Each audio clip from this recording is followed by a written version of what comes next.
കണ്ണൂർ പയ്യന്നൂരിൽ നിർമ്മാണത്തിലിരിക്കുന്ന ദേശീയപാതയിൽ വിള്ളൽ കണ്ടെത്തി. കൊത്തായിമുക്ക് ഭാഗത്ത് 20 മീറ്ററോളം നീളത്തിലാണ് ഈ വിള്ളൽ രൂപപ്പെട്ടിരിക്കുന്നത്.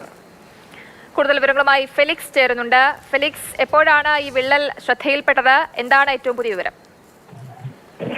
പയ്യന്നൂർ കോത്തായിമുക്ക് ഭാഗത്താണ് 20 മീറ്ററോളം നീളത്തിൽ വിള്ളൽ രൂപപ്പെട്ടത്. ഇത് ഗതാഗതം യോഗ്യമായ റോഡല്ല, എന്ന് വെച്ചാൽ ഗതാഗതം തുറന്നു കൊടുക്കാത്ത റോഡാണ്. ആ ഭാഗത്താണ് ഇത്രയും നീളത്തിൽ വിള്ളൽ രൂപപ്പെട്ടിട്ടുള്ളത്. ഇന്ന് രാവിലെയാണ് ഇത് ശ്രദ്ധയിൽ പെട്ടത്. ഏറ്റവും പ്രധാനപ്പെട്ട കാര്യം ഇത് വയലിന് മുകളിലൂടെ നിർമ്മിച്ച റോഡാണ് എന്നതാണ്. അതായത് മണ്ണിട്ട് ഉയർത്തി അതിനുശേഷം താറിട്ട ഭാഗമാണ്. പക്ഷെ ഇതിനെ പൂർണ്ണമായും താറിട്ടിട്ടില്ല. 1-2 ലെയർ മാത്രമാണ് ഇട്ടിരിക്കുന്നത്. അതിന് മുകളിൽ പുതിയ ലെയറുകൾ വരാനുണ്ട്. ഏതായാലും ഇത് 20 മീറ്ററോളം നീളത്തിൽ ആണിപ്പോൾ. പക്ഷെ വലിയ വിള്ളലാണെന്ന് നമുക്ക് പറയാൻ കഴിയില്ല.